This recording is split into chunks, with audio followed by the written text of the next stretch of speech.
Hi అండి. School assistant maths మెథడాలజీలో గణిత బోధనా పద్ధతులకు సంబంధించినటువంటి ప్రాక్టీస్ బిట్స్. x⁴ విలువ ఎంత అనే సమస్యను సాధించుటకు ఉపాధ్యాయుడిగా నువ్వు అనుసరించు బోధనా పద్ధతి. ప్రాజెక్ట్ పద్ధత, ప్రయోగశాల పద్ధత, సమస్య పరిష్కార పద్ధత, నిగమన పద్ధత.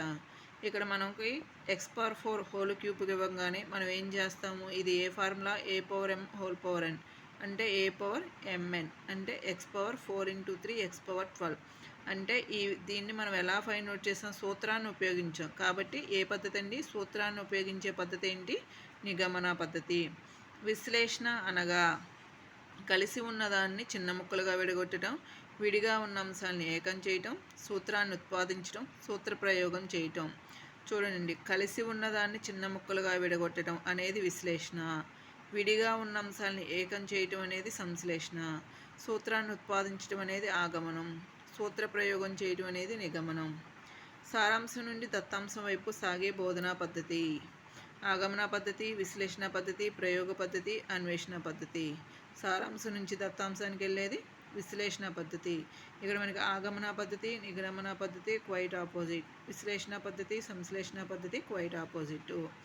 సమస్య సాధనలో అన్ని సోపానాలకు తగిన కారణం ఉంది అనే సమర్థనం ఉంటాయి అనే ప్రయోజనం కలిగిన బోధనా పద్ధతి.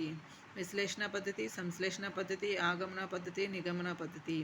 సమస్య సాధనలో సోపానాలు సారాంశం నుంచి దత్తాంశానికి వెళ్ళేటప్పుడు సారాంశం నుంచి దత్తాంశానికి వెళ్ళే క్రమంలో మనం అన్ని సోపానాలు ఏర్పరచుకుంటూ వెళ్తాం. కాబట్టి అన్నిటికీ తగిన కారణం ఉంది అని అనిపించే పద్ధతి విశ్లేషణ పద్ధతి. విశ్లేషణ పద్ధతి వలన కలిగే ప్రయోజనం కాలాన్ని పొదుపు చేస్తుంది. విద్యార్థుల్లో అవగాహన, ఒరిజినాలిటీ, తార్కిక జ్ఞానం పెంపొందుతాయి. ఈ పద్ధతిని ఉపయోగించి వేగాన్ని పెంపొందించవచ్చు. జ్ఞాపక శక్తికి ఎక్కువ ప్రాధాన్యం ఇవ్వటం జరుగుతుంది. విశ్లేషణ పద్ధతి వలన కలిగే ప్రయోజనం, మనకి విశ్లేషణ పద్ధతి కాలాన్ని పొదుపు చేయదండి, ఎక్కువ కాలం పడుతుంది. ఈ పద్ధతిని ఉపయోగించి వేగంగా చేయలేము, వేగాన్ని పెంపొందించలేదు. జ్ఞాపక శక్తికి కూడా ఎక్కువ ప్రాధాన్యత ఉండదు. దేనికి ప్రాధాన్యత ఉంటుంది, ఆలోచన శక్తికి ప్రాధాన్యత ఉంటుంది. కాబట్టి మనకు ఆన్సర్ వచ్చేసి విద్యార్థుల్లో అవగాహన, ఒరిజినాలిటీ, తార్కిక జ్ఞానం పెంపొందుతాయి. నేర్చుకోవడానికి, బోధించడానికి ఉపయోగపడే పద్ధతి ఆగమన పద్ధతి, అన్వేషణ పద్ధతి, సంశ్లేషణ పద్ధతి, విశ్లేషణ పద్ధతి. నేర్చుకోవడానికి, బోధించడానికి ఉపయోగపడే పద్ధతి విశ్లేషణ పద్ధతి. విడిగా ఉన్న అంశాలను ఏకం చేయటం. విడిగా ఉన్న అంశాలను ఏకం చేయటం, విడిగా ఉన్న వాటిని ఏకంసం అంటే సంశ్లేషణ పద్ధతి. గణితంలో నేర్చుకున్న సూత్రాలను, విషయాలను కలిపి వాటి ఆధారంగా సమస్యను సాధించే విధానం. సంశ్లేషణ, విశ్లేషణ, ఆగమన, నిగమన. సూత్రాలను, విషయాన్ని కలిపి వాటి ఆధారంగా సూత్రాన్ని ఉపయోగించి అంటే మనకు వచ్చి నిగమన. నెక్స్ట్ గ్రంథ రచయితలు గ్రంథ రచనలో ఉపయోగించే పద్ధతి.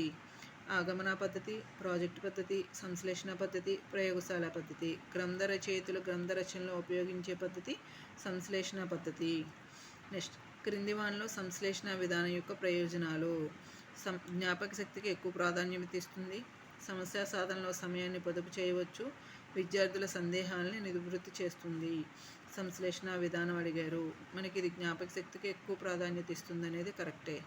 అదేవిధంగా సమస్య సాధనలో సమయాన్ని పొదుపు చేయవచ్చు అన్నది కూడా కరెక్టే.